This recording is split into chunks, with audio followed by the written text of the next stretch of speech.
Let's hop right to it, huh? So this is black-white Calix, which, for people, this was a deck that we played in Theros Standard for a hot second before we realized what that format really was, and we decided to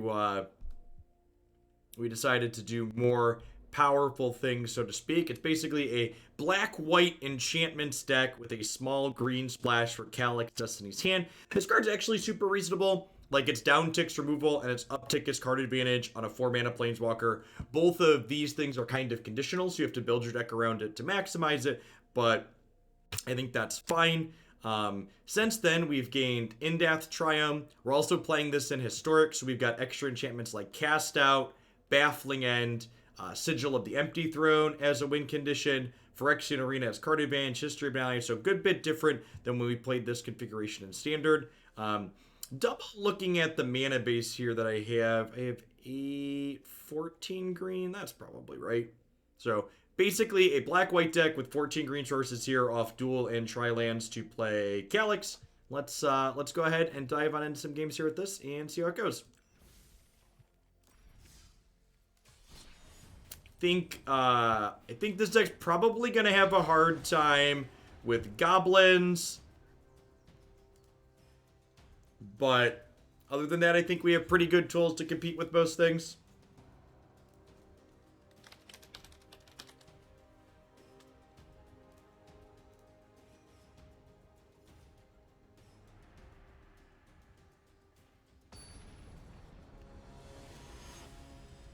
Born in Satisar.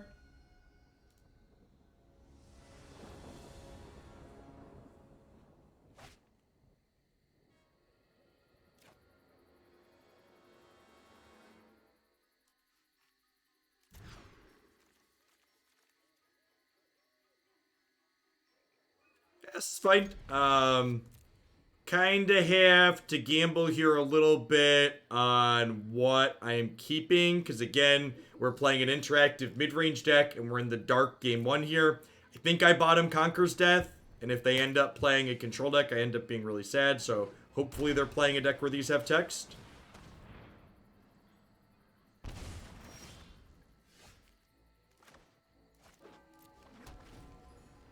Can you tell me why you think an Enchantress effect is better than Phyrexian Arena?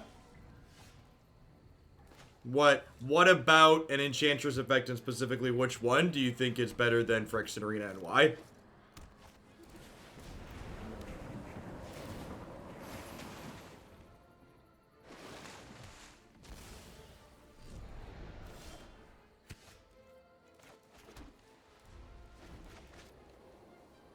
So, opponent playing Rampier, so very sad that I bottomed Conqueror's Death instead of Oathakaya here.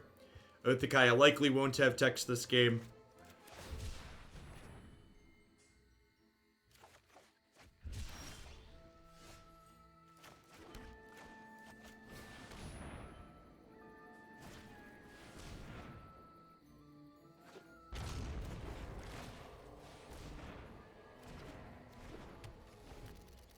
It could kill a Nissa land, you're not wrong. Conqueror's Death, however, would just kill Nissa.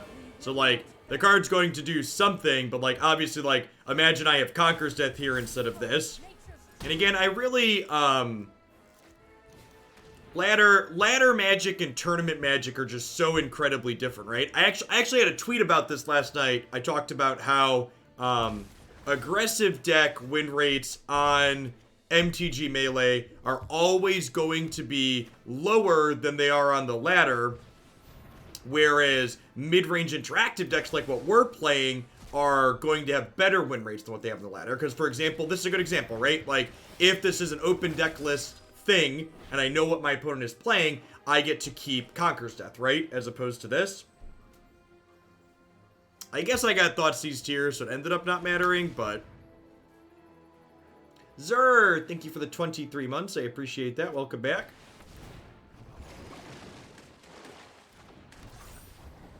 My favorite part of playing B-list decks is when people ask me or say we should be playing C-list cards.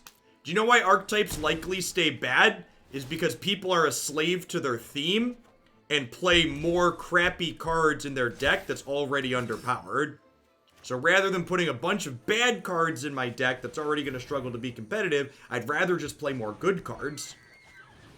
My deck is more likely to remain competitive if I just play good cards.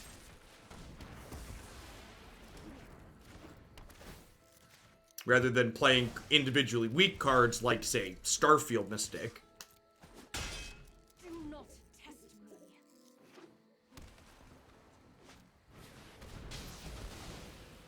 That being said, probably not going to be competitive here. I mostly accepted this build around submission for nostalgia purposes because this was good once upon a time, but I have low amounts of optimism going into this set. Magic's been pretty hostile to Brewing for quite a while now, and yeah, it's probably going to be a rough one. I mean, it's easy for my opponent to have all the answers when, like, they've Urrowed and Hydrate Crisis and all these other things and cantrip with Growth Spiral. Like, their deck's incredibly consistent, chat.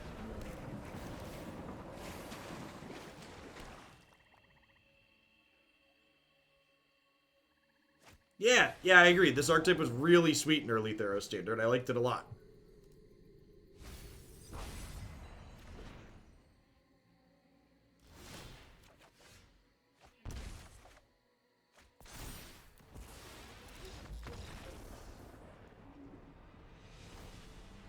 Their deck has draw X stapled onto almost every card. Yeah, basically.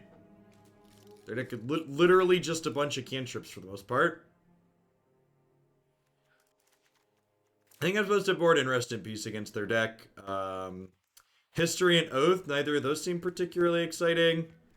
Honestly, I'm kind of in for more Archon to Sun Grace. Having flying threats to go over the top of their Nissa land sounds good.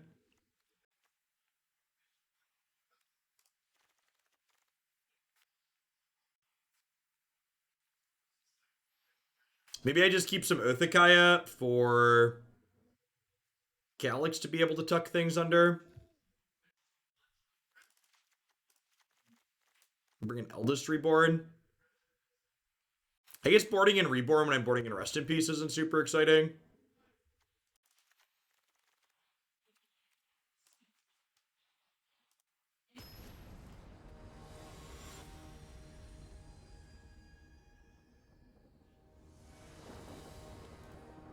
Yeah, like, I'm kind of excited to, like, work on things like blue-black rogues, but then, like, you look at the rogue cards and realize that you're just going to be milling Uro opponents into their Uro plus cards to escape him, and it's like, well, is this really a life decision I would like to be making in the fall?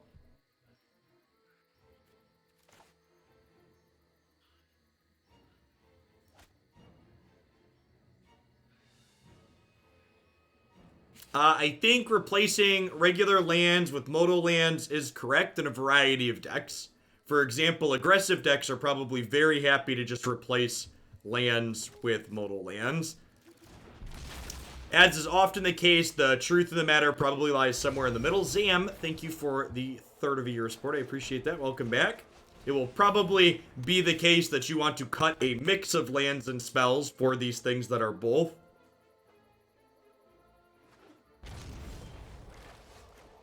Yeah, unless you're decking them, you're basically just drawing them free cards is accurate.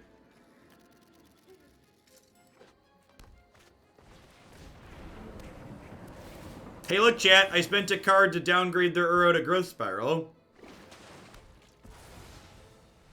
Well, so, like, here's the problem. And again, like, this is the issue. Like, yeah, you can exile the Uro, but, like, I've now spent a card to answer my opponent's cantrip. So it feels good that I answered their Uro and I don't have to deal with it later, but they got value out of the Uro, chat. I've spent a card to deal with their card that drew them a card. So they have 1 for 0'd me. I've spent a card to answer a card that wasn't a card to them.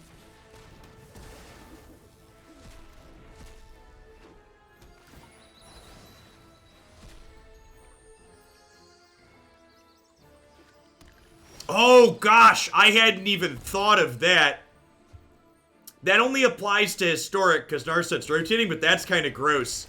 Yeah, you'll be able to Narset downtick into land drops with these new spell lands. I hadn't thought of that. That's fantastic.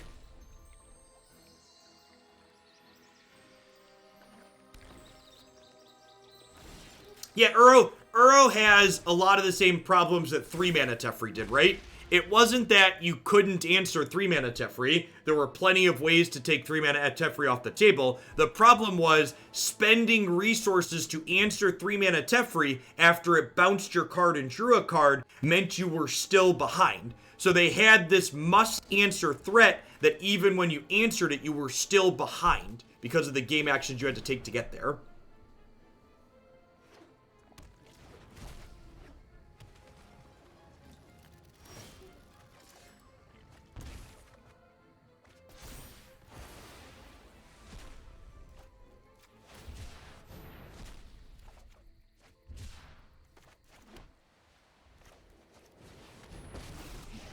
Double-faced cards will work on Arena the same way they work in paper, so I'm not quite sure what your question is, I guess.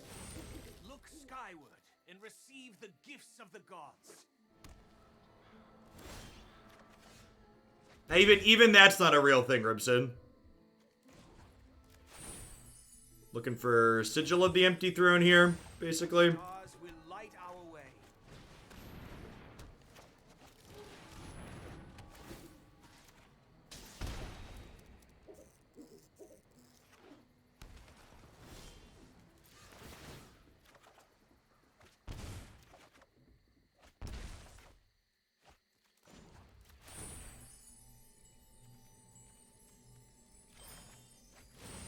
Clothis, show me my path.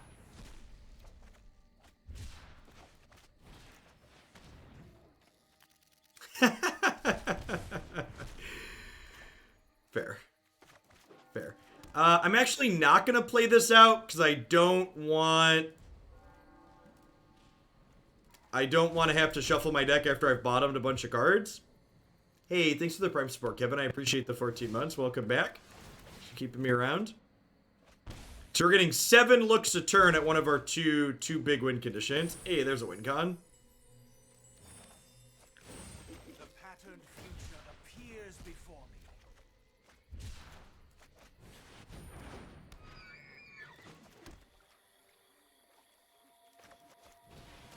me. Alright, cast a 2/2 for 2.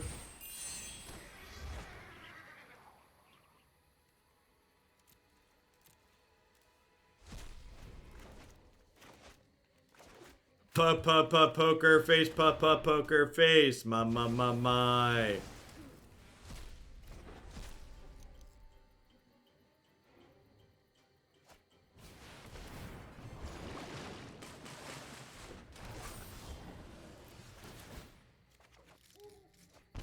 There it is, there it is.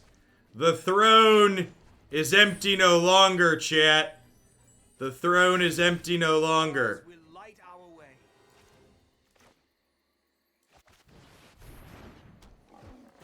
Oh, I'm short a mana to be able to Baffling End this turn too. That's awkward. Oh, maybe I should keep the Oath to gain life. I guess these gain life.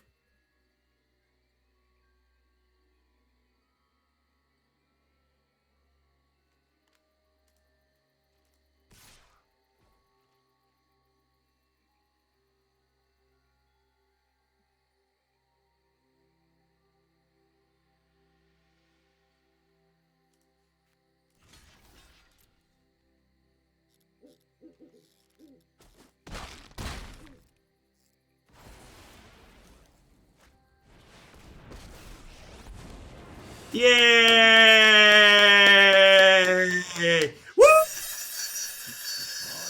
Magic! We did it! We did it! We did it! Hooray! Yeah, I probably shouldn't have accepted this deck.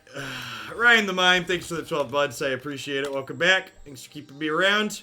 Suno Tam, thank you for the 20 months. I appreciate it.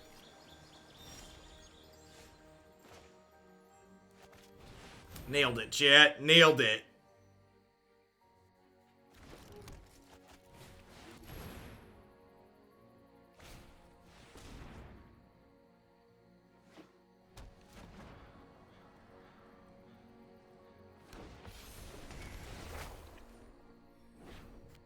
Goodbye, Ugin.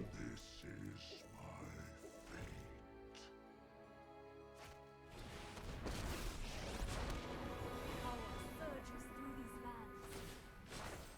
Rise, my elemental friend.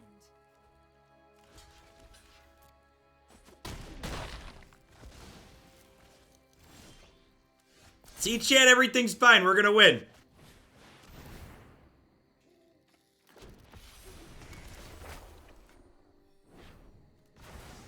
I can help you no longer. It's a little baffling, but I think we're gonna win.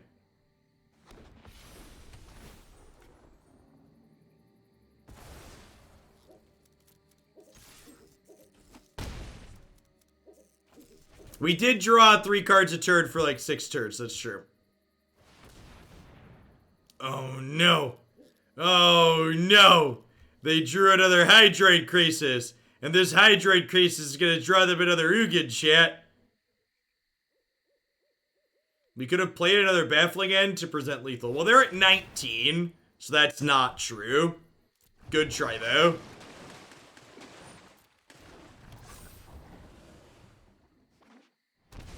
The artwork on these angels is gorgeous. You are not wrong.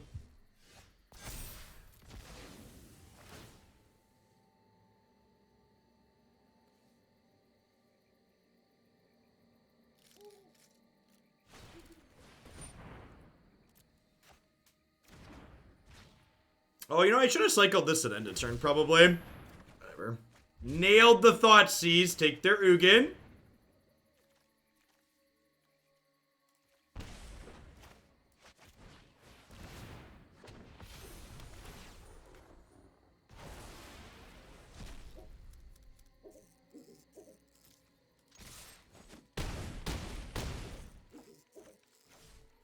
Their Ugin's on top of their deck, probably. I think I just play another Baffling End here, right? To play around them drawing a removal spell. And that this is a brick, they die.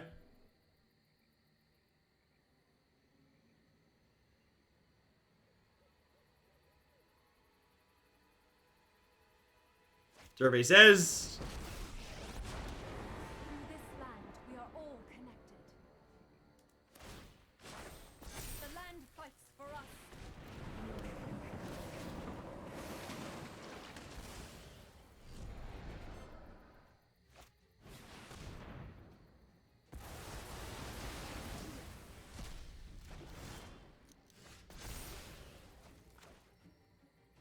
Magic the Gathering is a competitive strategy card game where 2 players go back and forth, taking turns making game actions.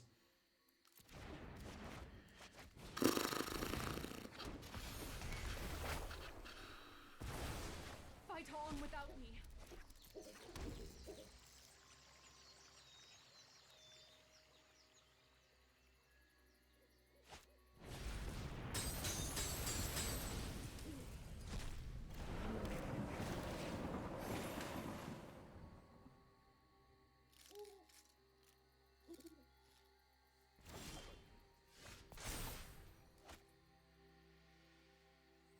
They have 22 cards, I have 19.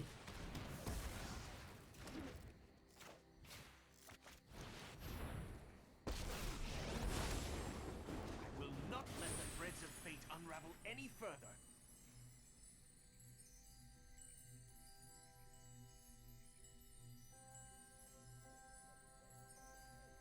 Do you think we should have won this game because of the number of cards we drew? Are you aware that my opponent is playing both Ugin and Uro? Because I feel like based on your statement, you're not aware of that. Return to your place, interloper.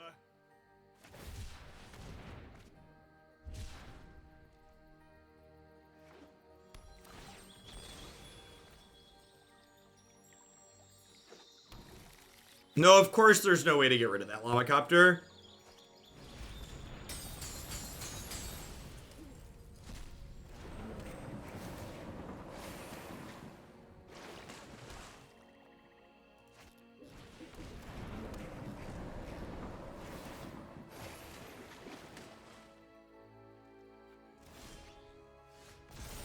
Ooh.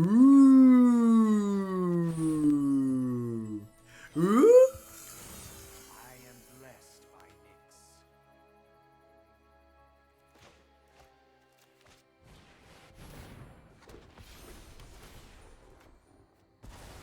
Yeah, remember when our opponent was almost dead, chat? Pepper and Shrum remembers.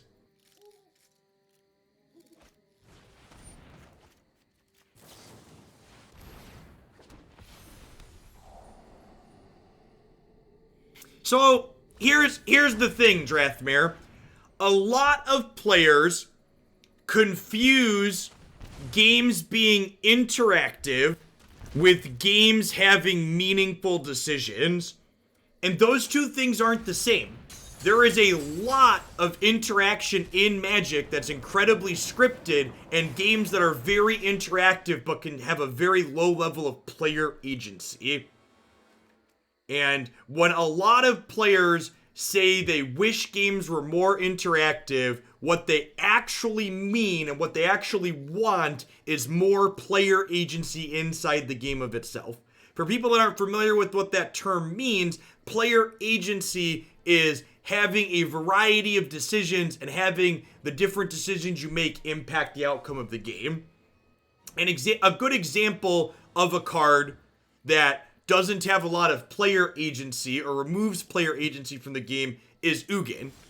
8 mana Ugin basically invalidates an incredible slew of decisions that you make over the course of a game. It removes a lot of player agency. Cards that are, you have to answer this card or you lose the game almost immediately, are low player agency even though you interacted with them, right? Like, sure, I played an interactive spell on their must answer threat, but I didn't have a choice to make there, right? Like, the choice was answer their interactive threat or lose the game. Those were my only options. Full Metal Adept, thank you for the 37 months of support. I appreciate that. Welcome back. I think a lot of people don't understand how to communicate that frustration / what they're looking for. They don't know how to say, I want more player agency in my game of Magic. Alright, so do we plus Calix, and then if we brick, we die? I think I'm supposed to plus Calix. I need if I minus Calix, I'm playing to not lose, I think. Alright. Double rest in peace means we get 2 angels.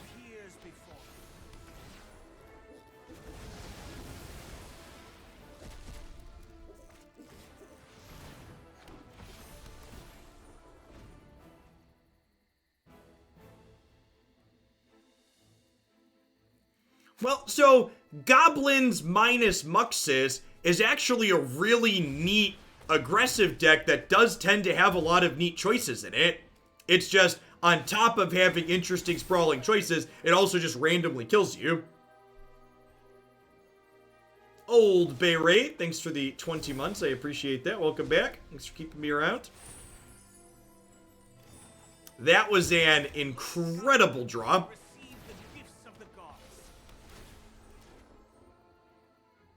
Probably one of the best hits in our deck there.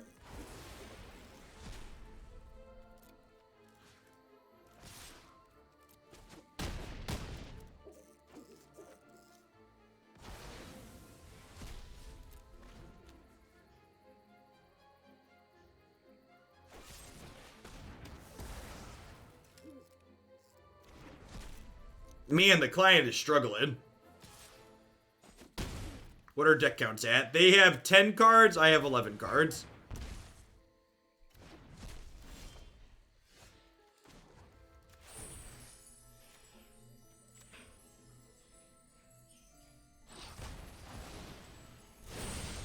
Alright, and then I'm gonna play around. How many misses have they gone through?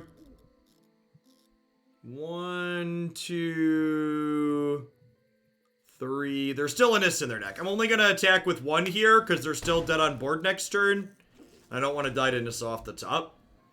Rock the Pirate, thanks for the 20 months. I appreciate that. Welcome back. We did it!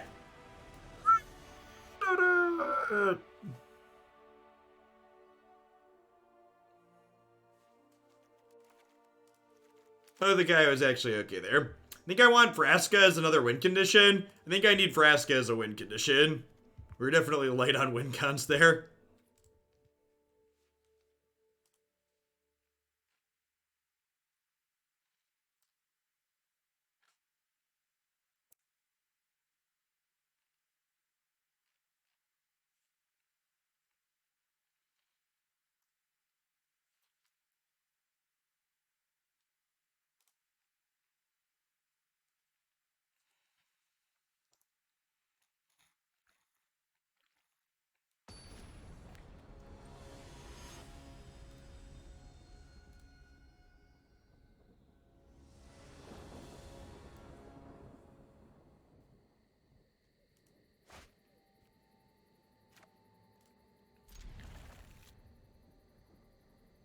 We did. We slogged through it.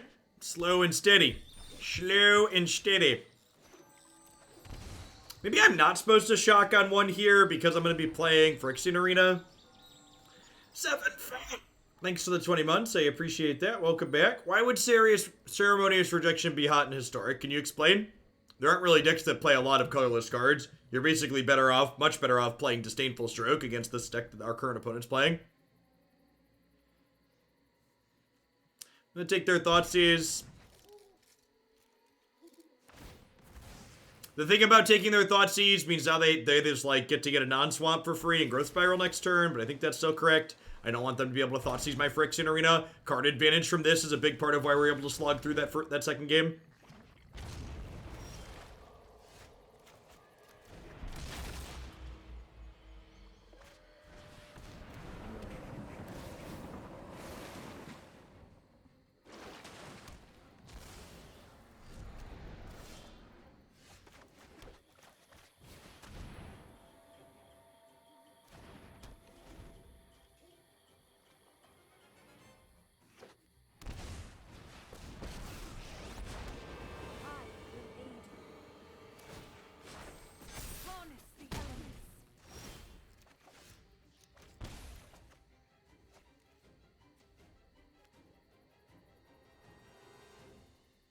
It doesn't matter what I cast. I'm getting Pact of Negated.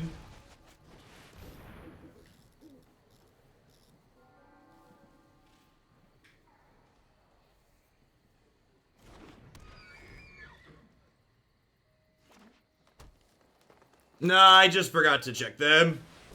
G2s.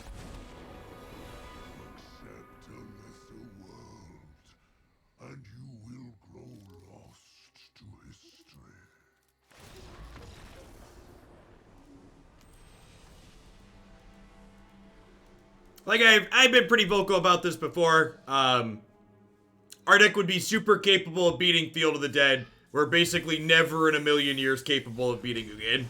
You just can't. The card just says mid-range can't exist.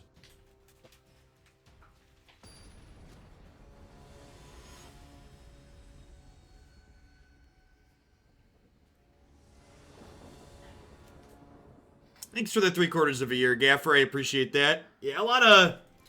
Yeah, I don't know.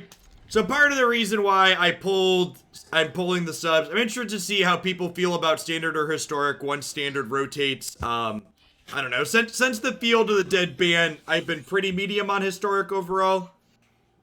So if Standard's better, there's a good chance that we push off and play more of that instead. I don't know. I guess Standard has a lot of the same problems, right? Standard after rotation is still going to be an Ugin Uro format.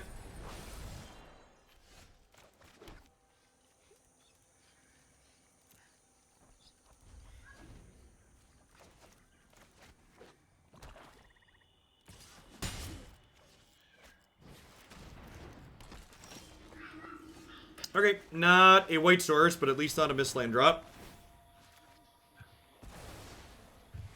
Nissa will at least be out of Standard, that's true. It's much harder to fast Ugin without Nissa.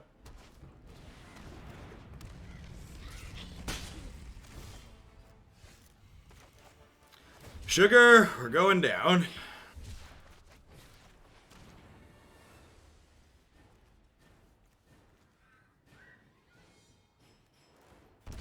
Keep him out of my hand.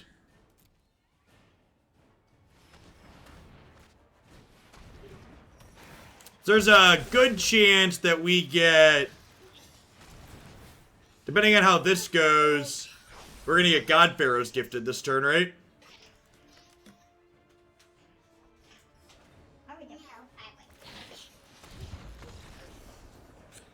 Do they also lose Growth Spiral? Well, Growth Spiral's banned in Standard, so yeah, that one's technically gone.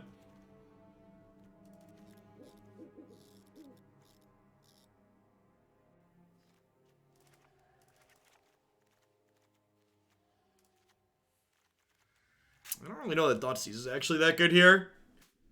Definitely, I think I'm just bringing in the Archons to gain some life. Bring in some Rested Pieces, Spectre Rays to interact with their board. Guys, if you're going to play down here, please close my door and run out there, please. You have a big, giant basement without my office.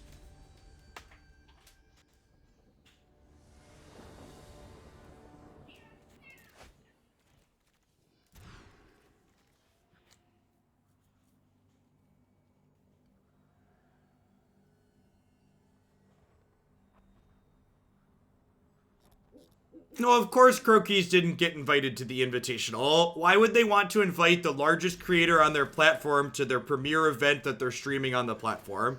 Come on now, chat.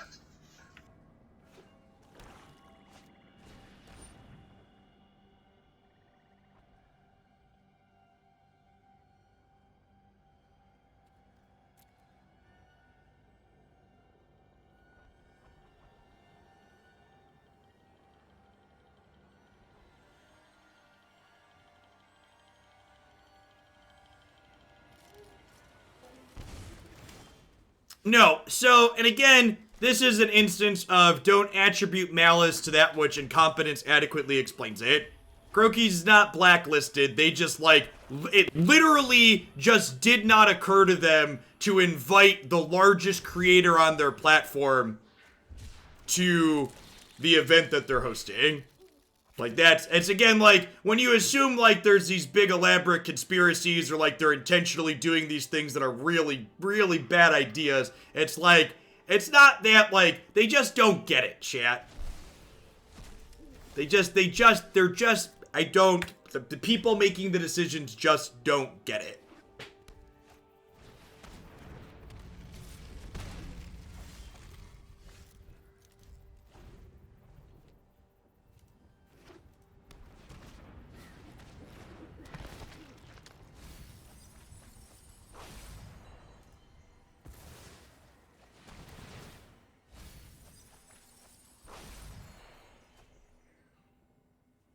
Nah, that's definitely not true, Nemesis. Day 9 swears very casually on his stream. And Sean's great, and they work with Sean, and they should work with Sean, but, like, saying, like, they didn't invite Croakies because he swears is just, like, objectively incorrect and ignorant of reality.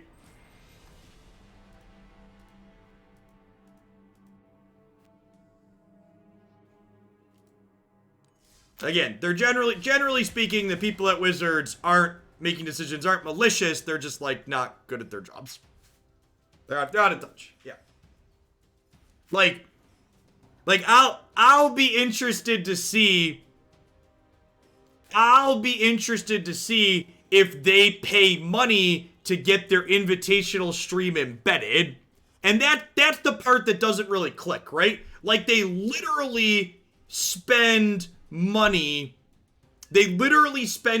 to purchase inflated fake views when they could very easily make decisions like inviting their large creators to their invitational events to get organic actual views of people who care about their product. So, like, they care about the viewer count like they should.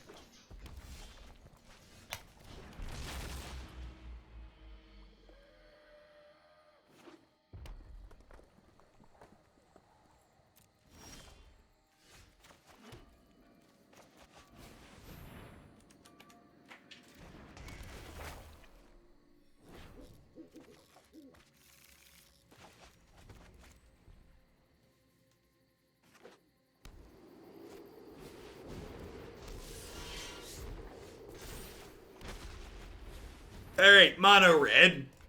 I think we have the tools to be competitive against Mono Red, chat. This is it. It's our time to shine. Bam, zap. Thanks for the 5 months. I appreciate that. Welcome back. Thanks for keeping me around. Ooh, they're a bigger red deck. Let's see what you got going on over here, huh? Whirly boys, eh?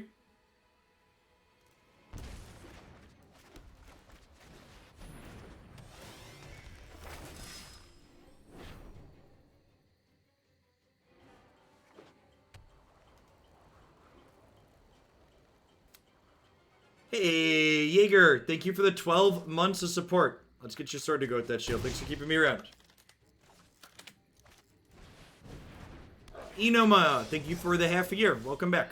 What are my impressions on this deck so far? It is not linear enough to be competitive in this format. Maybe I should have... Actually, I think I made a mistake. I probably should have left them the Chain Whirler, because they're going to get to Lightning Strike their own Phoenix here and save it. Yeah, I messed up last turn. Messed up that Thoughtseize. Was not thinking about them being able to save their Phoenix by doing that.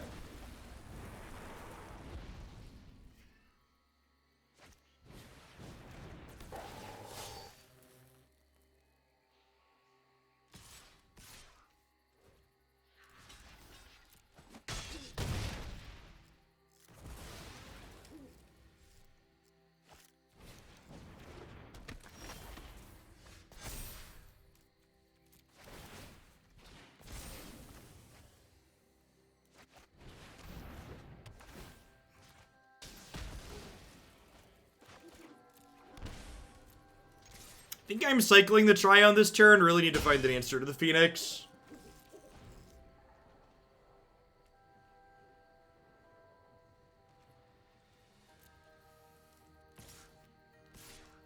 Man, I want to make my position abundantly clear on people posting bullshit legal advice in my chat. You're gonna get timed out. I'm gonna give you the best piece of advice you're gonna get today on the flipping internet. Just because you read it on the internet doesn't mean it's true, so stop parroting it. Put an ounce of critical thinking in, and work for yourself and stop spreading bad misinformation. They can't change the reserve list because they open themselves to a class action lawsuit is such nonsense. This is America. You could sue people for anything. America. Beep, beep. Thanks for the half a year to Camboose. I appreciate that. Welcome back. Everything on the internet is true. George Washington. Yeah, exactly.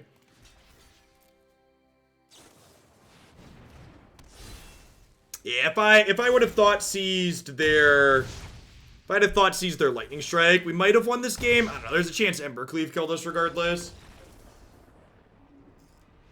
I thought that was an Abraham Lincoln quote. It's tough. They are both giants of the internet age. It's easy to mix them up. I don't think I want Thoughtseize here.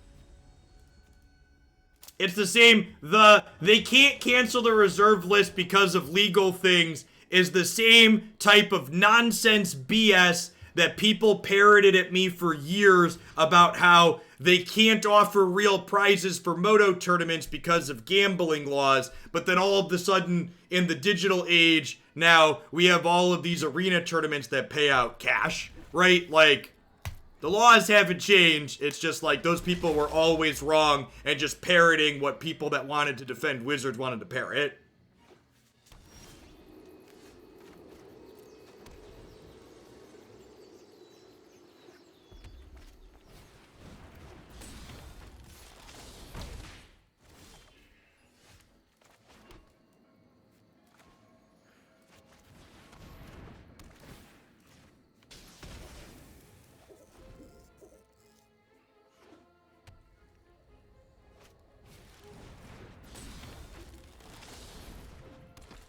Game's looking a little grim, chat.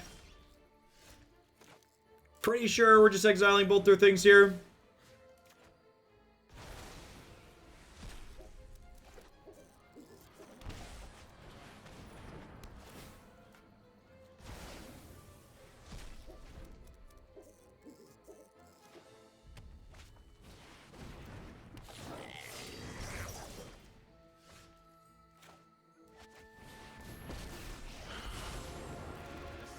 I think I'm just supposed to exile this.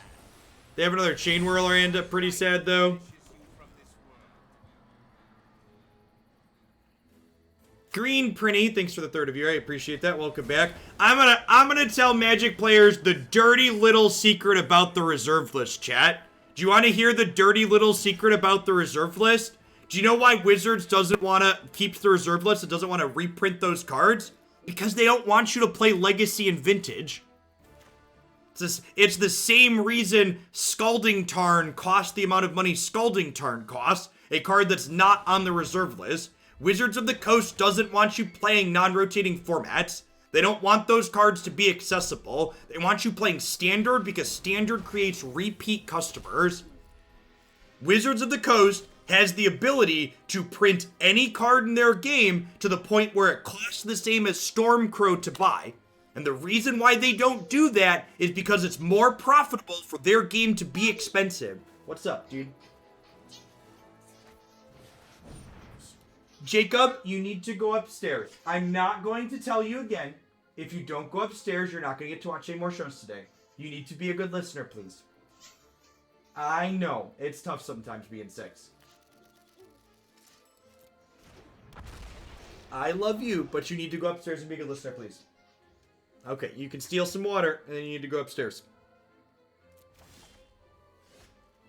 Ooh. I think I take a hit for a turn and just do this now, right? Sure, yeah, go for it. Close my door behind you. I love you.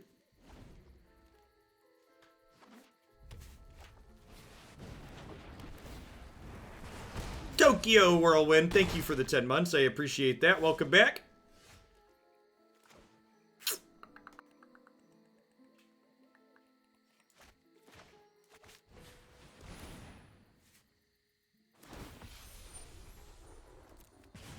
Jeff scolding the kids is a lot like when he scolds us, except he never tells us he loves us. You're not wrong.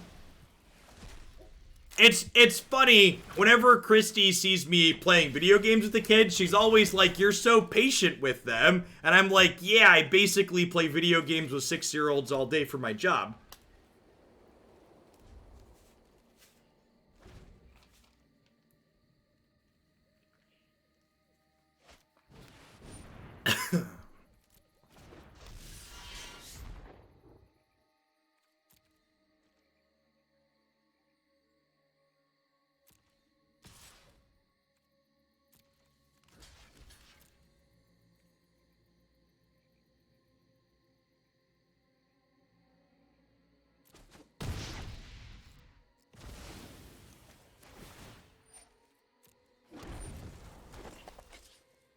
Ooh, that's actually pretty slick, huh? Annex plus Phoenix. Annex plus Phoenix is not bad. The only difference between 6-year-olds and Magic players is the size of their vocabulary. Accurate. Maybe I should have just taken 4 there and kept my extra angel. I think I'm saving this to cycle for the time being. Definitely leaving this back as a blocker. If they have cleave, we're probably just dead. No cleave, God bless.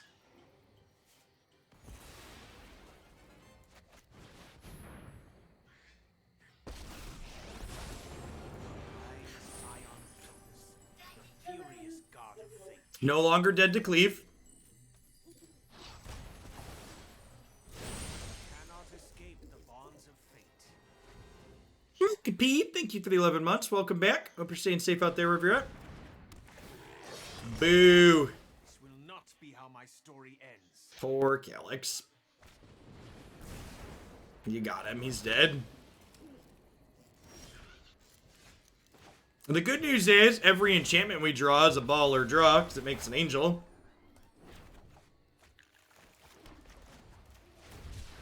Finally cycle this. So they've got Castle hiding here with the Chain Whirler. Am I plussing Calix? I think so. The selfish will be brought to order by my hand. Yup. I am blessed by Nyx. Let's very carefully make sure to keep the oath with the Chain Whirler under it. You are cute. Thanks for the half a year. I appreciate that. Welcome back. I'm doing all right. Global pandemic aside, my family is well.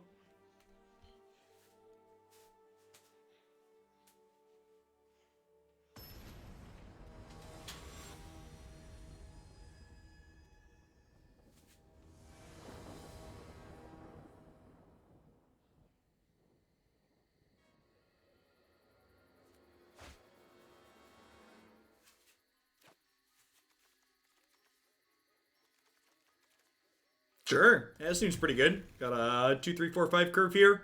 Tap land on 1, lands that don't hurt us. All of our colors of mana. I feel like global pandemic aside is just an implied part of speech now. You're not wrong.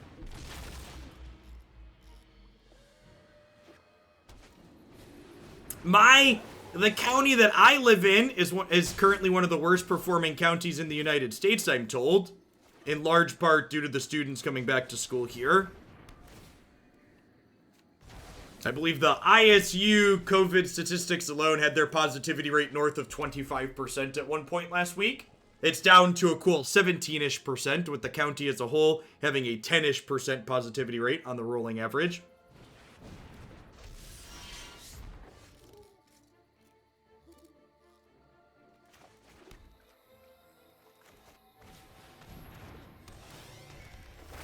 Yes, 25%.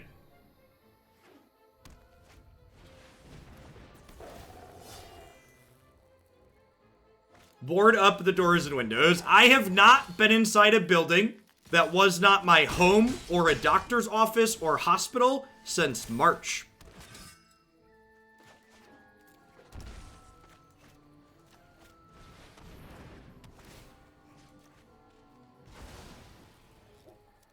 BS QRD, thank you for the entire year of support. I appreciate that. Welcome back. Thanks for keeping me around.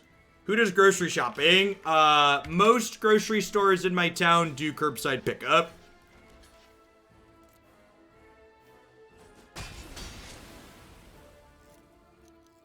Should we have baited out Embercleave first? No. I don't think so.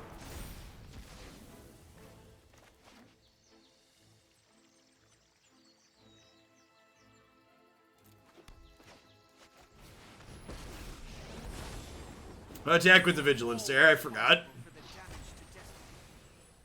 A punishment befitting of the crime.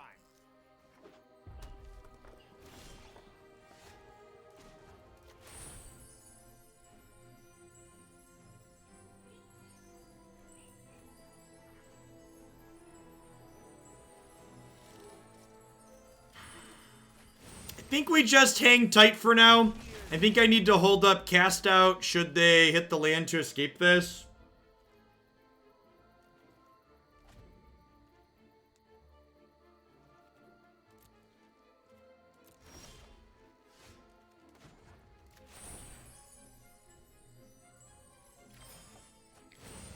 Clothis, show me my path.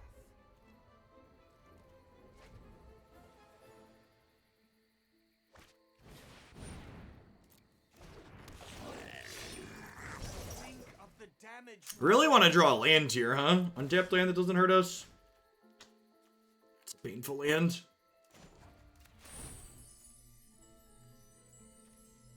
Okay. Look skyward and receive Okay. the I think with the gain 3 under my belt here, I just try and fade the land for a turn and just play this out, play a tapped land. Yes, the new black mythic spell land is probably the best one in that cycle. It's very, very good.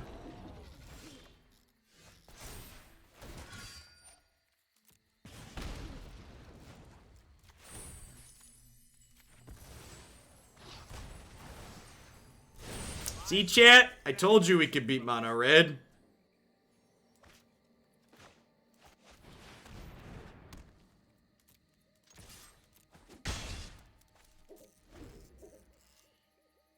Yeah, they have 2 Earthshaker Kenras in their bin, and I wanted to hold up Cast Out in case they exiled one.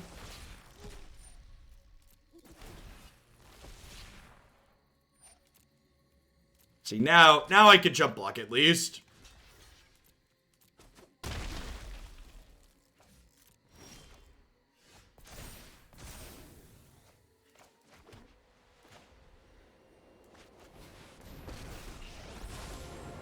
I am born of Nyx, child of the stars. Cannot escape the bonds of fate. You cannot escape the bonds of fate.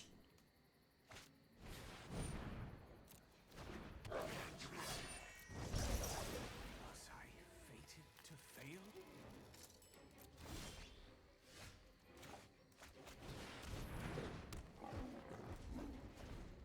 Have a little bit of a existential crisis there. Was I fated to fail? I'm gonna go ahead and burn my cast out in response here so I get an extra 2/2 flyer.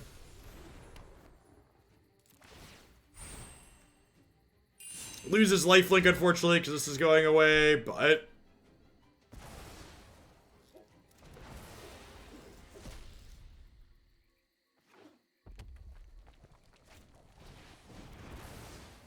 You got it. Angel down. Alright, I think we're solidly into garbage time at this point. We're at 8. We have plenty of blockers. I guess we're at 6 technically because of Ramanap runes.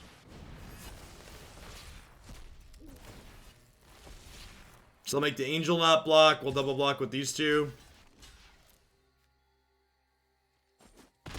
And then every enchantment we play from here on out comes with 2 4/4s attached.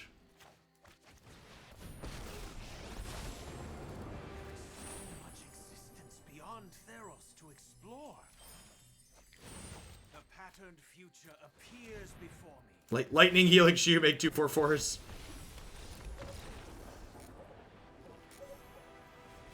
Alright, we're on the scoreboard.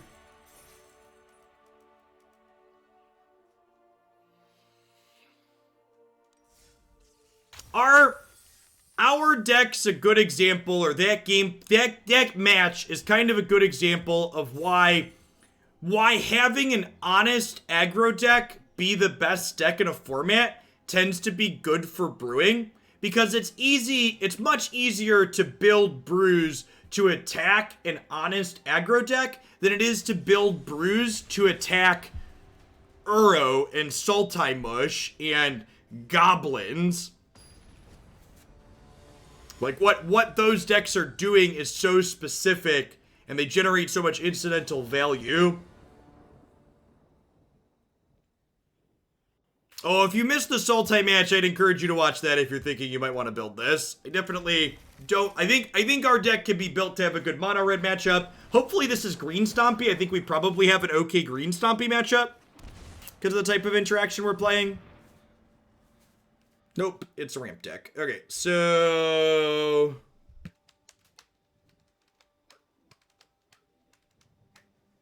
think I just take the Mind Stone because that one cycles into an actual card later.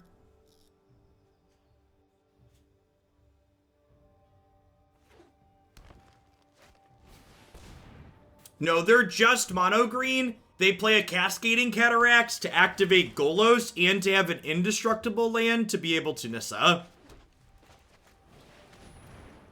They play this for Golos and to have an indestructible 3/3 for Nissa.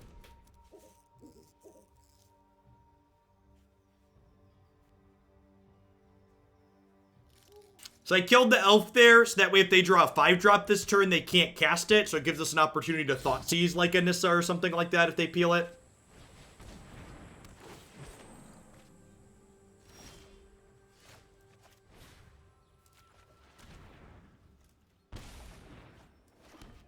No real reason to get rid of this now.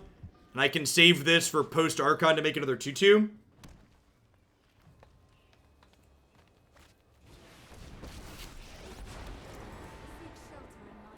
In case anybody out there was unaware, this is where the magic happens.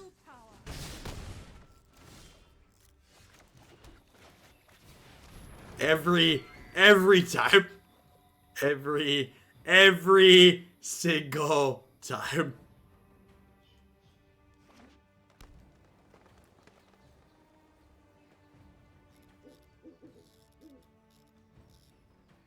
Thoughtseize might actually be the most tilting card in Magic, both for the person getting Thoughtseized and for the person Thoughtseizing.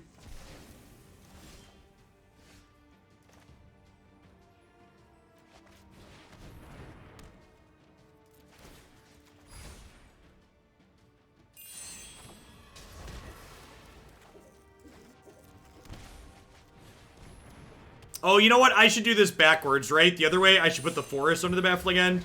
Oh, it doesn't matter, because Baffling End doesn't give them the actual thing back. That's fine.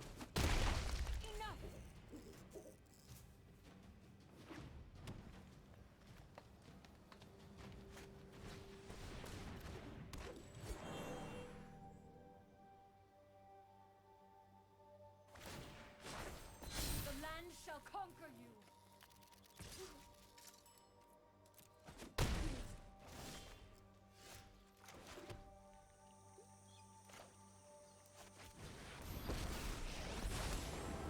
I am born of Nyx, child of the stars. Clothis, show Show me my path.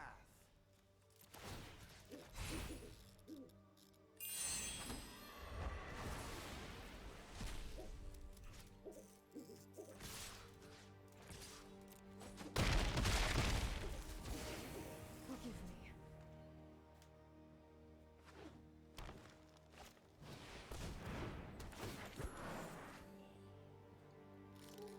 I don't believe this ramp variation usually plays 8 mana Ugin, so I have to imagine this matchup's probably okay for us because they don't play the good card.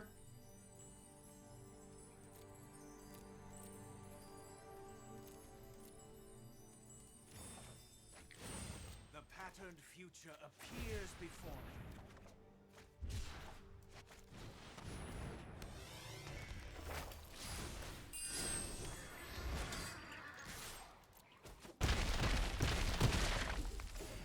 No, they don't, Tron player. The variation that's been going around, that's been tweeted a bunch and posted over the weekend, is not playing Ugin. Why wouldn't they play? I don't know. They play like 4 mana Karn and other stuff.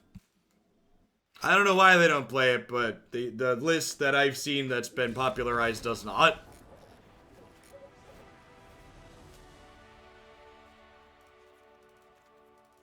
This is a Wrath of God matchup.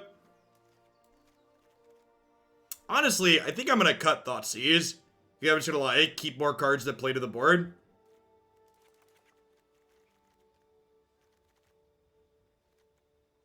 Phyrexian Arena's a little slow.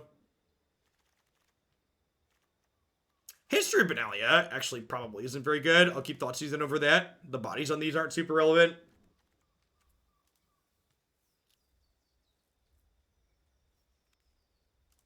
I believe you that the variation you're playing plays Ugin. I think Ugin's very good. It's the card I can never beat. But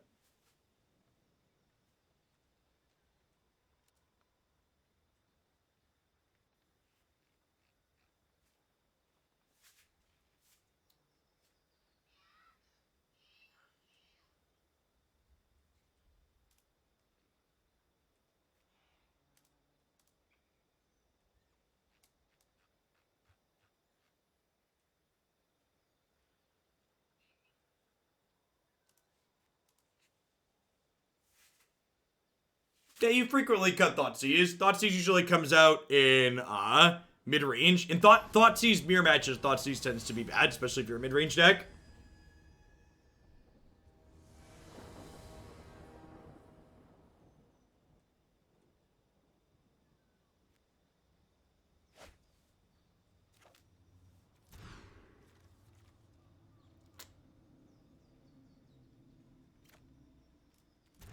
I'm supposed to mulligan again here. Yeah, same does stuff. Kinda, maybe.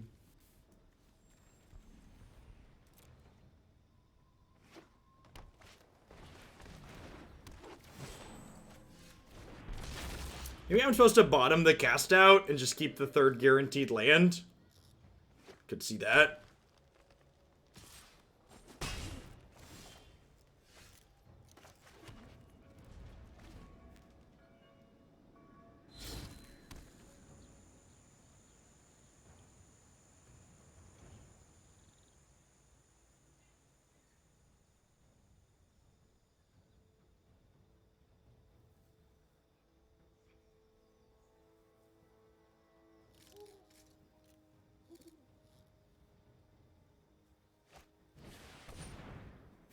They're playing Solemn. That's interesting. Maybe I should have Baffling Ended that. This card's gas.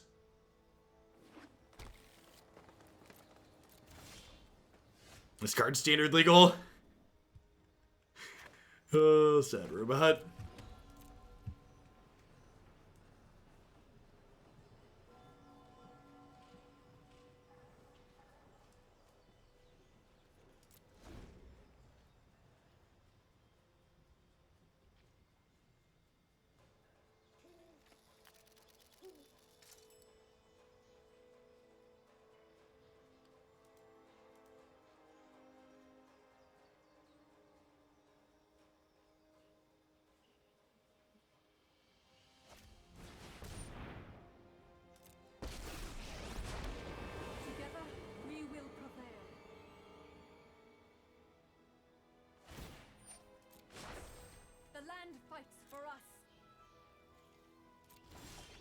Interesting.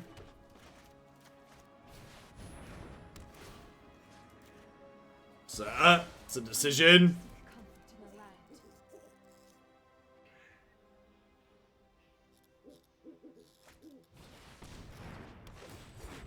Sure.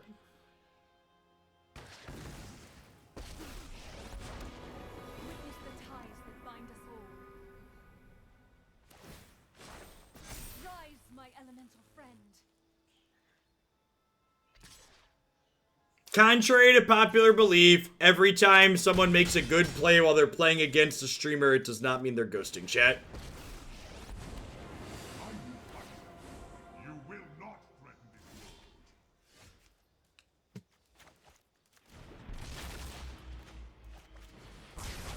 world. Is it good? It doesn't feel that good. They still, like, have Anissa in play that's beating me down. They still have 7 mana in play.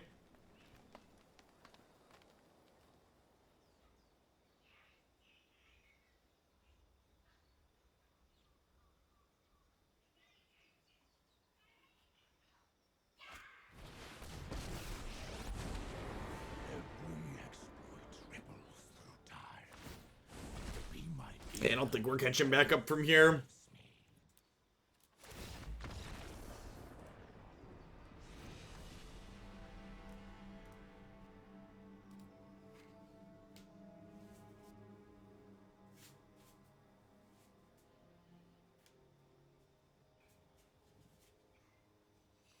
I don't know. I think the people discussing the question, is Ugin an unhealthy card or are the enablers too good? It's like, it's all part of a package deal, right? Like, whether cards are okay or not is contextual in the format in which they're being played.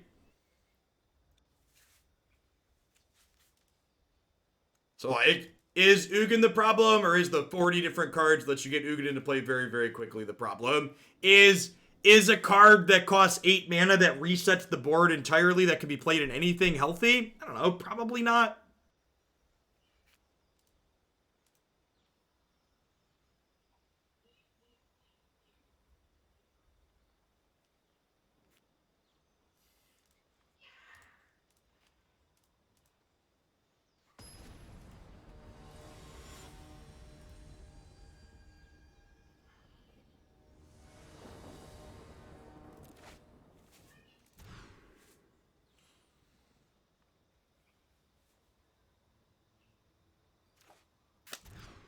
Inject the resource variants directly into my veins, chat.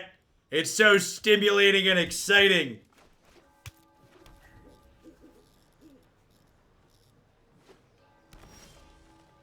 No, RoboSnake 8. Midrange hasn't been playable in Magic in a long time.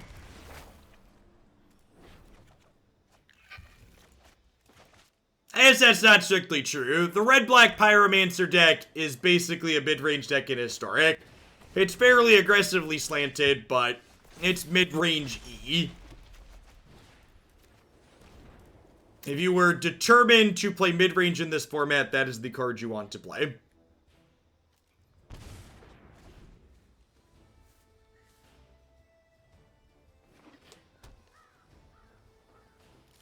Nah, even that's not a really good comparison, Patches.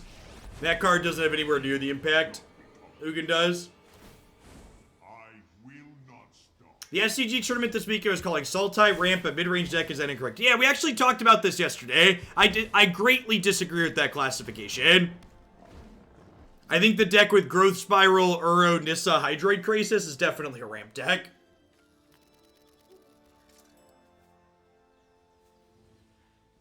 We've seen Ugin in other formats and he wasn't offensive. Disagree, prayer weights. Disagree. Fonsetti, thanks for the 20 months. I appreciate that. Welcome back.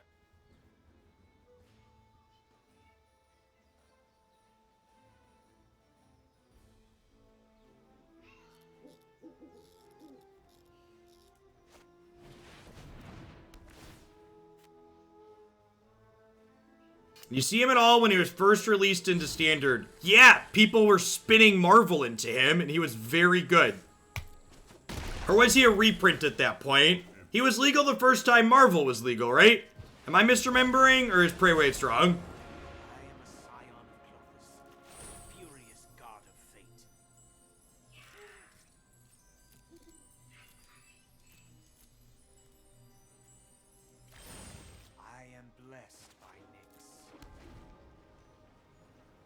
Ugin rotated out when Kaladesh landed. Is that true? Fate Reforged was never legal with...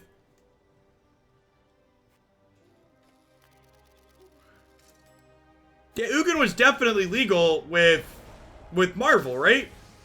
This is not my destiny.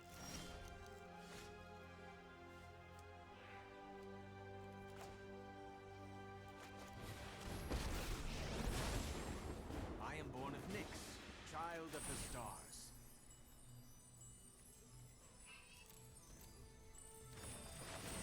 The stars will light our way.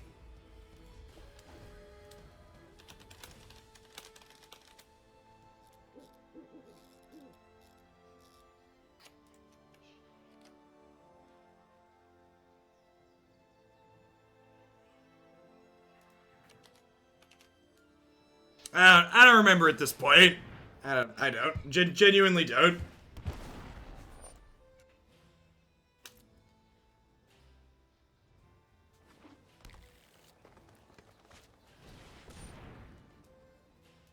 How's this format? How does it compare to Modern? It's very similar to Modern. It's a format full of very linear decks trying to run people down, and mid-range is largely unplayable.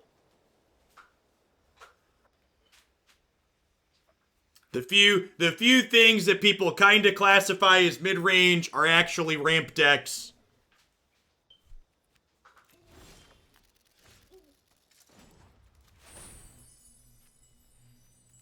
Conqueror's Death is great here because it lets me exile Golos before they can start using Cataracts with it.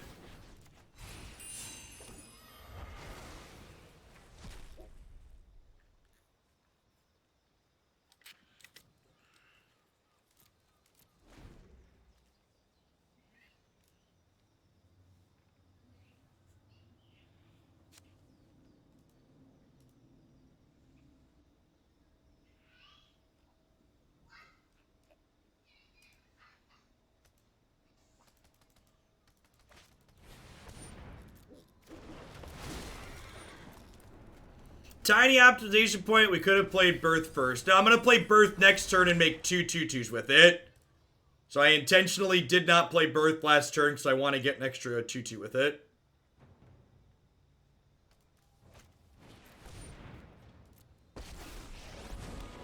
Our actions determine the course of history.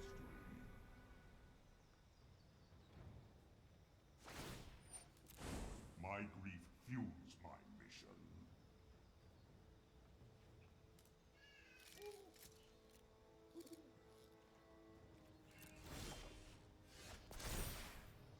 Alright. Second Conqueror's Death, please.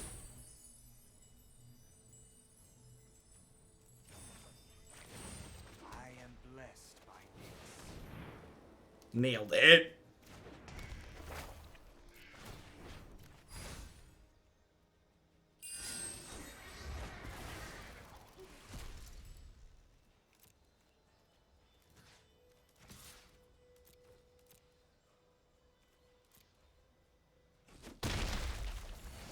I'm a liar, and I'm just gonna play this out now.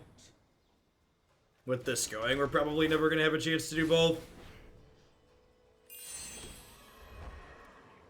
I do not think Wizards of the Coast's current ban list philosophy is inducive to making mid-range playable in any of Magic's non-rotating formats, no. In order for mid-range strategies to really thrive in deep card pools, Wizards needs to actually care and manage those formats appropriately. Hey, happy birthday, Ferpsy. Thanks for the 1.5 years. I appreciate it. Welcome back.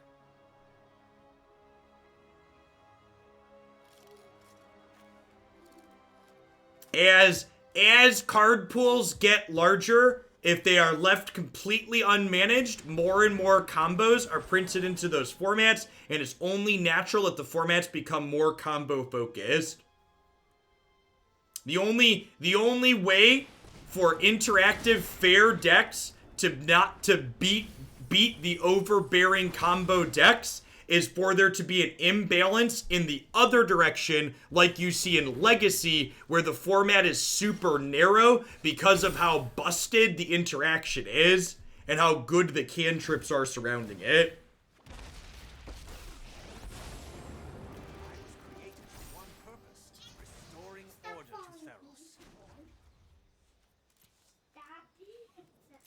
Jacob, you need to leave your brother alone.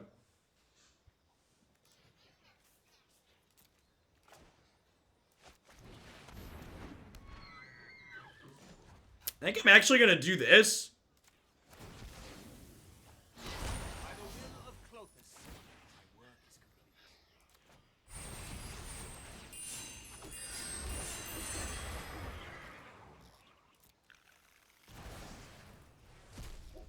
Did I want to cycle cast out first? No, there's nothing I want to cast out on this board.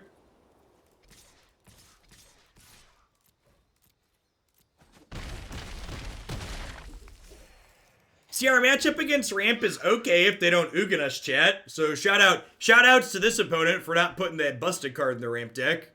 I appreciate you.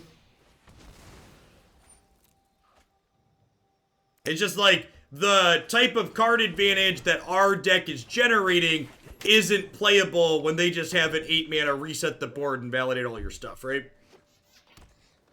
You can help me. You can hang out for a little bit if you want. You just gotta leave your brother alone, okay? When's your next class? I don't know. Do I have your calendar on mine?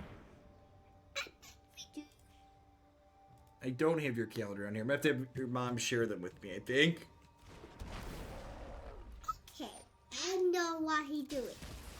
Come by, but say power. The cards are the same, you're right. We will come by them. We will be break. This is Jacob, yep. Be coming, be Rex. Our Pegasus are gonna fly over their army and beat them. Exit. Because our cards fly, and flying's like cheating, because your opponent can't block it, okay?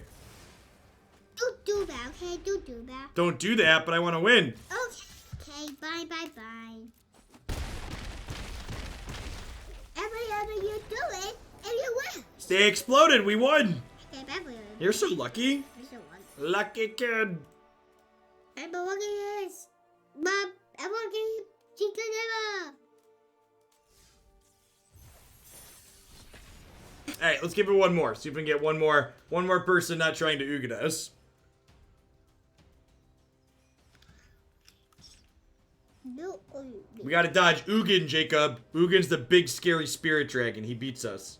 Oh, he beat us? Yeah. I could help you. In Super Dragon. In Pudum. Really? That's you. It's down. Think we mulligan this. No turn 2 play. No double white for our 3-mana plays. Yes. This is fine. That is the history of Benalia. Manaya. It makes knights. Huh? Do now, okay? I need 3. See, it takes 1 and then 2 white. Oh no! It's an Ugin deck, chat. Do we even play? I'm just not gonna play. I'm gonna play one more match. I don't feel like playing against Ugin, so I'm just gonna concede. Because we can never win. They have Ugin. We'll be happier just not playing, Jacob, I promise. That's the dirty secret to Magic. You'll be happier just not playing. Why? Back in my day, unbeatable colorless planeswalkers only reset one target, not the board. Kids today have it so easy. Yep. Oh, that's easy. Hopefully they don't have spirit dragons. Happy with that, I don't know. I don't know. We'll find out.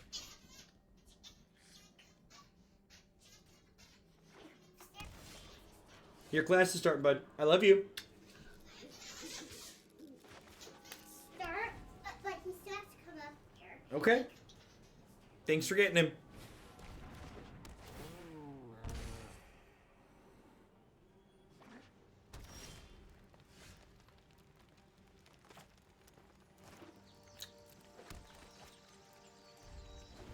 All right, Devil matchup. We've got a lot of exile removals. This might actually be, I think this is probably okay.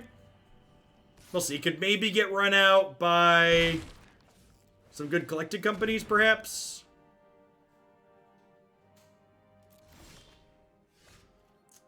Huh?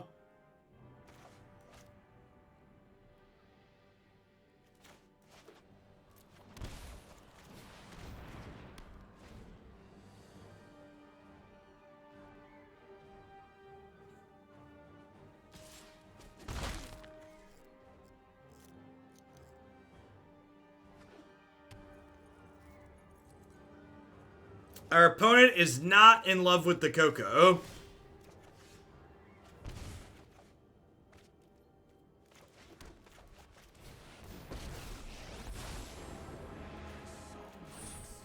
Beyond Theros, the stars will light our way. I'm so confused, opponent.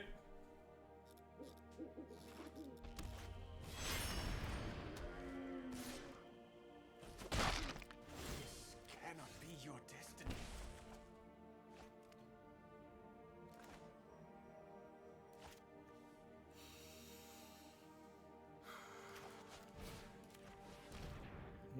What are you doing? Oh, you want to claim my firstborn?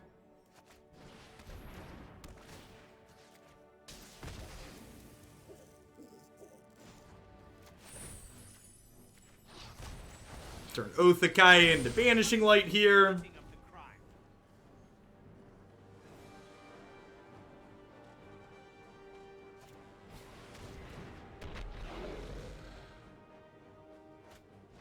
It's a good thing Jake left before they could claim my firstborn. Yep. And putting, oh yeah, that sweet, sweet Othakaya flavor text coming in hot there. Love me. Love me some Othakaya flavor text action, chat.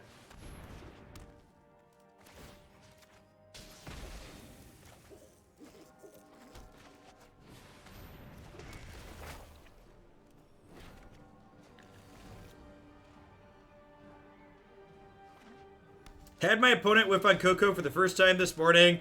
I still lost to Muxus a few turns later, but I was having a good time for a minute there. Oh, collected company. Oh, collected company.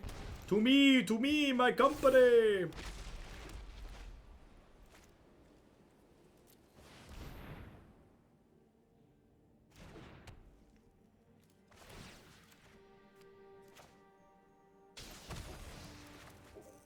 Nah, I've got cast out. I'm not super worried about Citadel. They'd have to really high roll with it in the one turn that they have it. And like from this point forward, I'm like, I had enough on board that I could start holding up cast out. So it's like not a big deal. Appears before me. Oh, yeah, that's true too. They have Wellspring, right? So there's no Citadel in their deck. That's a super good read.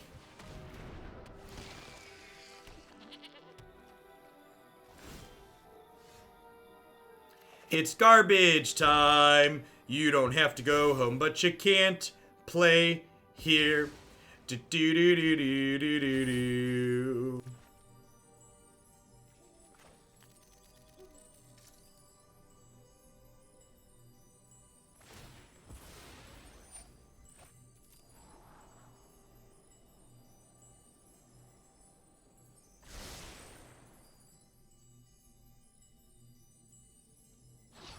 Have a good one, Cody. Return to your place, interloper. Interloper. I really hope Magic Arena takes a cue from Runeterra at some point and like makes the Planeswalkers heckle creatures in play, or like I'd even settle for Planeswalkers just heckling each other. I really love how alive the Runeterra boards feel. Having the cards interface with each other is a really good feeling. I like it a lot. History of Benalia has been pretty mediocre so far in this set. I don't think I'd play that one again. Definitely in for Rest in Peace. Some more ways to gain life in Archon. Archon of Sun's Grace has been good. I think I'd just play more of that. Sigil of the Empty Thrones, also been decent.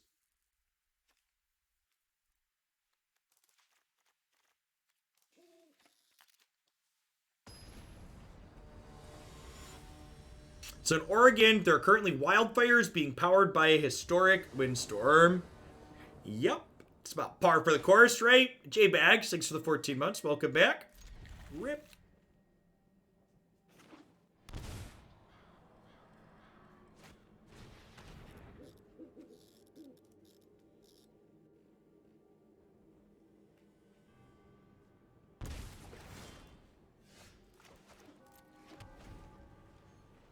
Every time Trundle calls my opponent a troll, I die.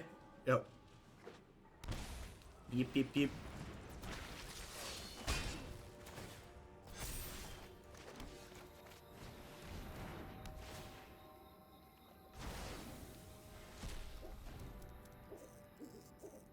Yeah, the paper and moto boomers that are very anti-animations in Arena are something.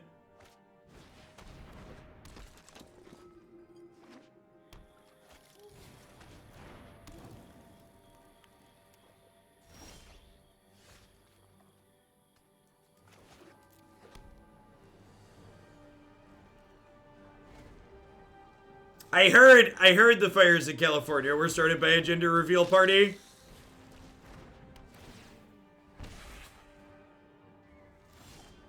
It's definitely a thing, I guess, for some reason.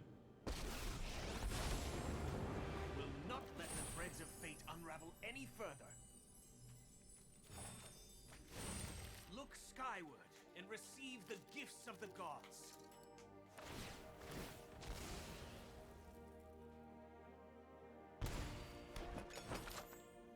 It was in a national park when fire conditions were at extreme.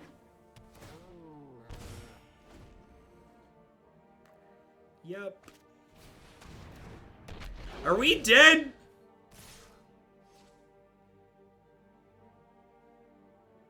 Heal, Honeywell. Thanks for the happy year. I appreciate that. Welcome back. Thanks for keeping me around. Clothis, help. So they sack the cat. They bring the cat back. All right, so Calix is going to get to plus again here at least. So we've got that going for us. We're going to take... You dare defy the gods? The fact that they're killing Calix here in the middle feels like a win for us. Clothis, help me. Looking for another Baffling End here or an Othakaya. Clothis, show me my path. Okay, like not exactly what I was looking for, but I think it'll do.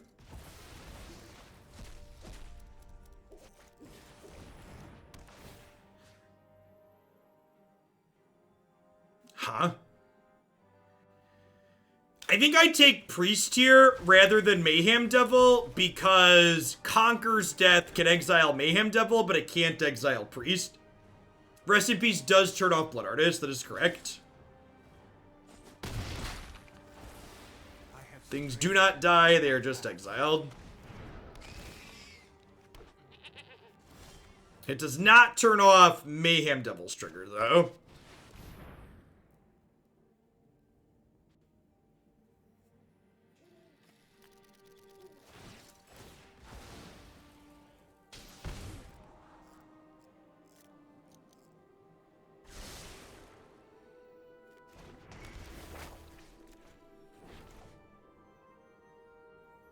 So we do this. They sack this to make a food. We take 1 down to 11. We take 4 in combat down to 7. Next turn we go untapped land, Archon, Othakaya. Unfortunately, the Othakaya won't gain us life because of the Witch's Oven, but it will at least make us a life linker and give us some more board presence, which is nice. Definitely feels like we're en route to stabilization on the back of the life gain from Archon here.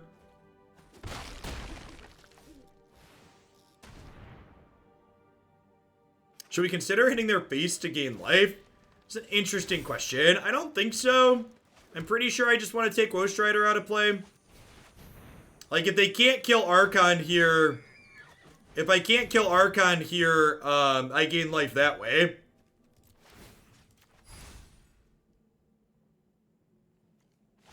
Like, Blood Artist isn't functional currently, so like I don't have to worry about getting drained out from that.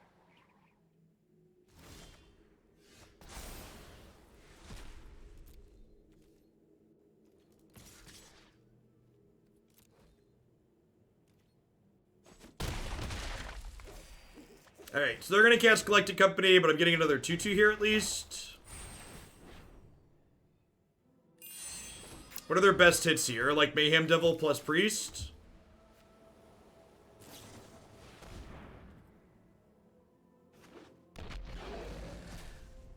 Double Devil's pretty good.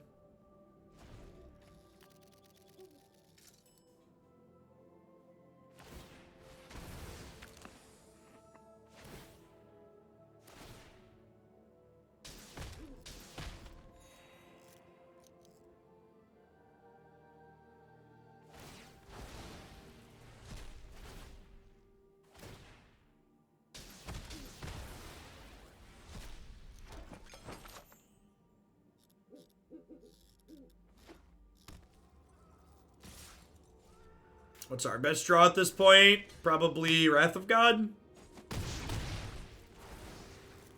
We're gonna draw land, because that's how Magic works.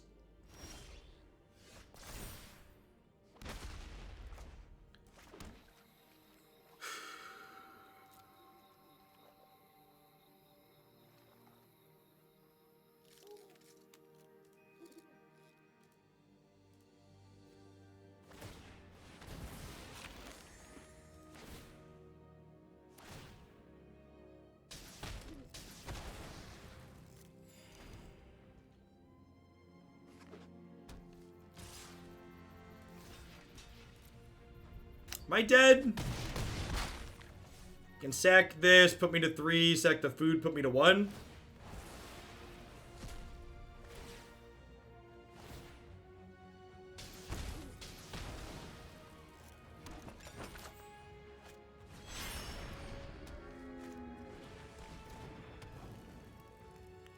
They miss lethal, right? They definitely miss lethal. Doesn't matter because we're dead.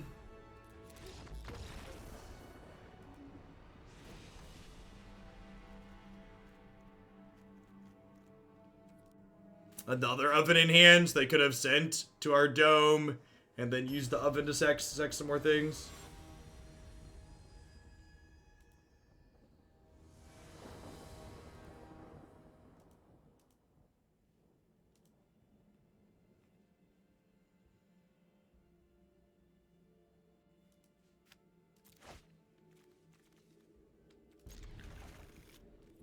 Hand needs to draw some land, but most Magic hands do.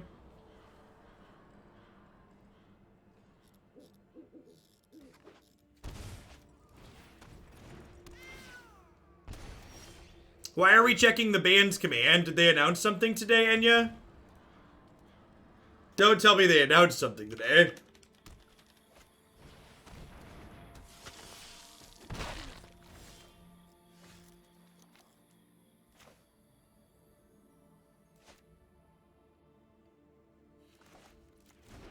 Can I just play this tap for now?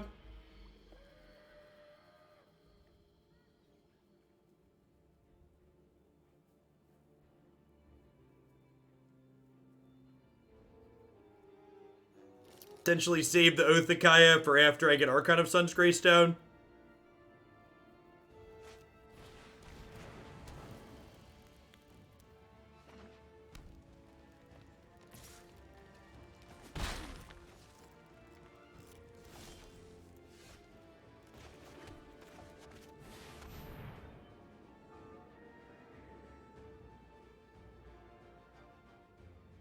So I get to loop Cat here, which does 2 more to me, down to 15. We'll see how lucky their collecting company is next turn.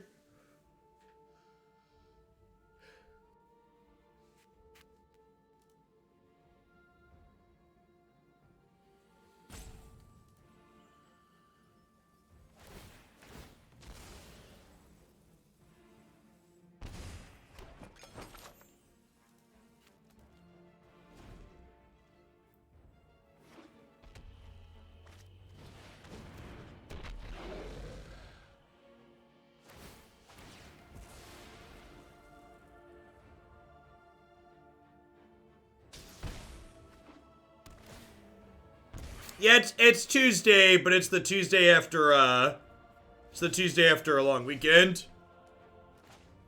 So if there were going to be changes, they would get announced today.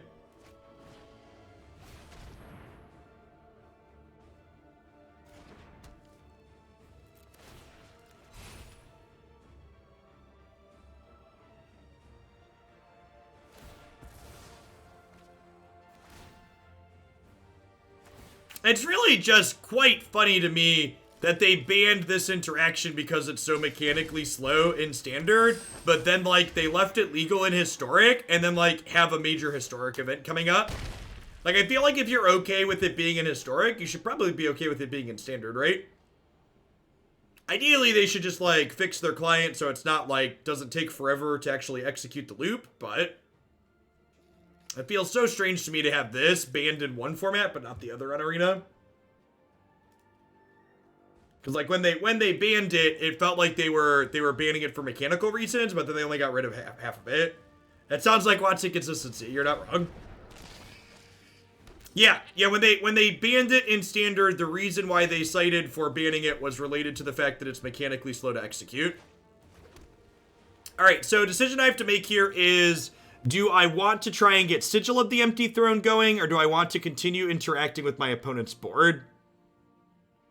I have like 5 lifelink happening here. I kind of want to be a little greedy and just get Sigil going. The downside to Sigil is that if my opponents claim the first board in their deck still, I could really get blown out by it. I think the conservative play is Calix and Plus to find a 2-mana enchantment. The selfish will be brought to order by my hand. It's quite the 2-mana enchantment, chat. Future appears before me. I mean, linear them don't interact is the answer if you're building optimal decks. The deck that we're playing is far from an optimal competitive deck, though, and it's definitely an interactive mid-rangey deck.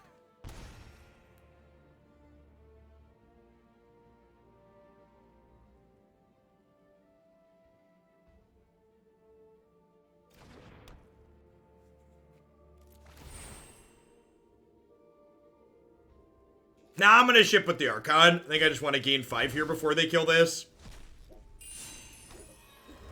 This is a blocker still. With Rest in Peace getting to shut off the Blood Artist, I just want to start closing the game out, I think.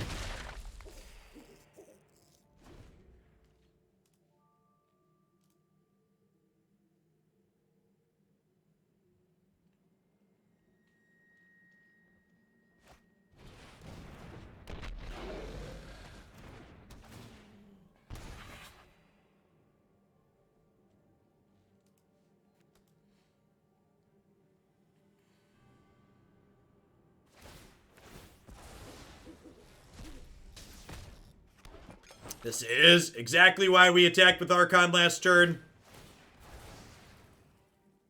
At least they're going to have to give up a bunch of resources to kill it. And then we'll get to Conqueror's Death next turn. Plus Calix down tick. Yeah, it feels like we're still in a pretty good spot here because we buffered our life total up. Yeah, it's a really expensive way to kill Archon. And they're gonna end up with an empty board. And I'm gonna have a Planeswalker and 2/2 still.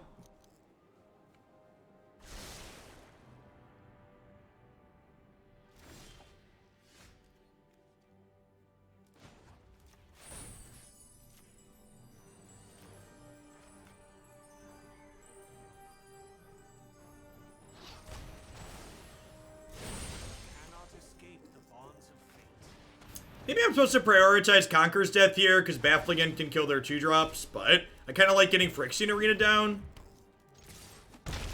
Could go either way on that. Probably doesn't matter. I think we're closing in on garbage time here. It's pretty good. I guess actually not. Rest in Peace means it doesn't have a dice trigger. Oh, honey. We were definitely expecting that to deal 2 damage and kill a Calix, chat. Definitely expecting that to deal 2 damage and kill a Calix. Yikes. Look skyward and receive the gifts of the gods. Don't tell Scotty, chat. Don't tell Scotty.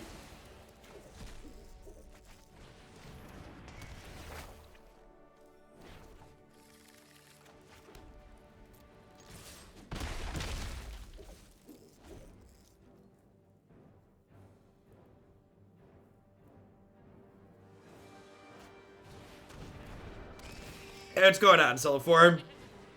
Yeah, today was just another good reminder that, like, I need to just concede the matchups that are super polarized and focus on the ones that can be fun and interesting. Like, the match we played against the Ugin deck with this was super miserable, but, like, we played against Red Aggro, we played against Junsack, we played against Mono Green Ramp without Ugin, and all of those matches were pretty genuinely fun and interesting. So I'm glad I conceded the second Sultai match. Magic's a game you should play for fun. If you're feeling sad while playing it, concede and move on.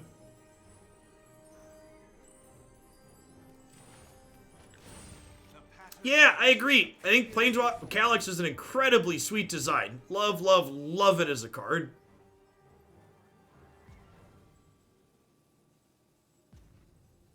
What is this Scotty reference? Ah, kids.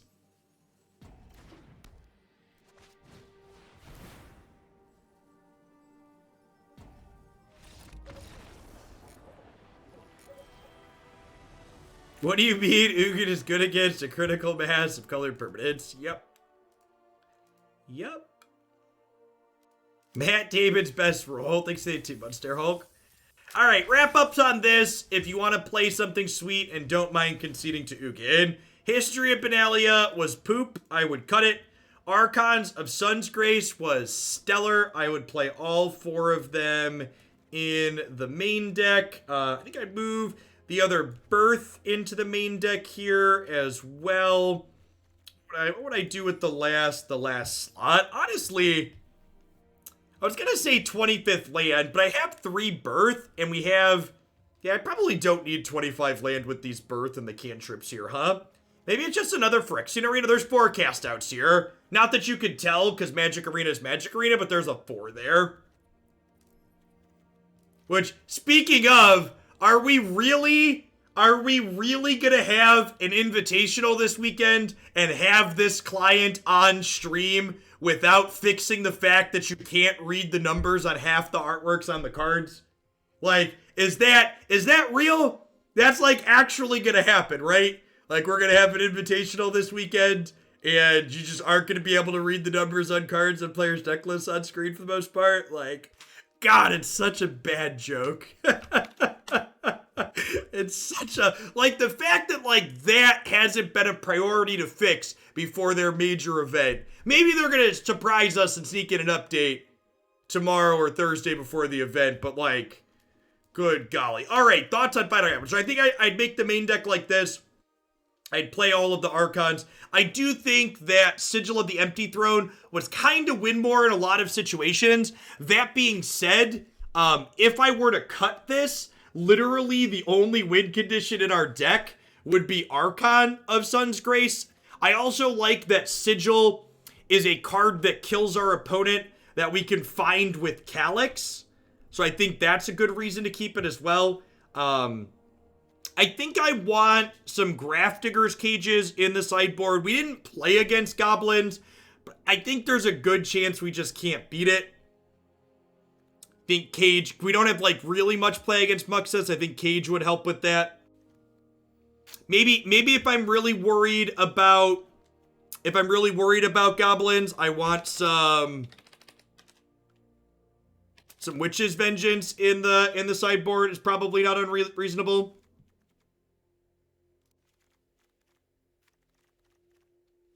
For the control matchup, going back to talking about our win conditions, I feel like I want some extra planeswalkers or something in the sideboard.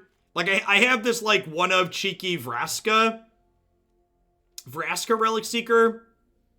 Hushbringer is nuts against goblins. That's actually true, isn't it? I actually really like that.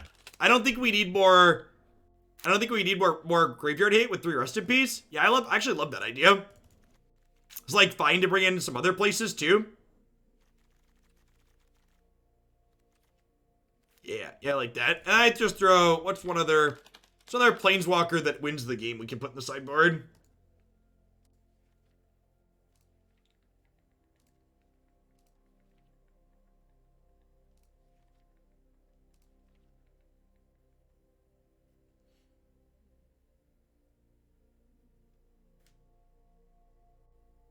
Six mana Liliana. Ooh, I don't hate that one. Yeah, I like that. It's like 2 different 6 mana planeswalkers.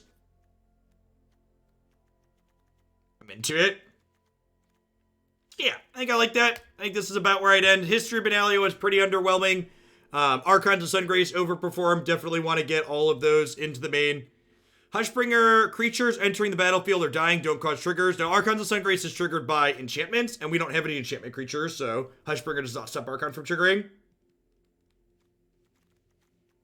Yeah, so I don't think this deck is capable of being competitive against Sultai Control. Ugin just like makes you incredibly sad, so I don't think you can fix that. I'm gonna go ahead and export this variation to Stream Decker for folks that want it. This will be the list that'll be under the video on the YouTube channel. If you missed any of that, the deck did feel reasonably competitive in the non-Soul Tyrant matchups. All right, at any rate, I'm going to be doing some shorter streams now. I think for the foreseeable future, Tuesday and Thursday are going to be shorter. My wife went back to work today, so we have a new baby in the house, so she had been off for the last 12 weeks, so I need to scale back my hours a touch so I can be more available to them. And I've been doing extra knowing that I was going to have to scale back. So I'm going to shift gears. For the second half of the stream, we are going to play some Runeterra today. So for the foreseeable future, Tuesdays and Thursdays are going to be one Magic deck, one Runeterra deck. Let's change on over to that game, shall we?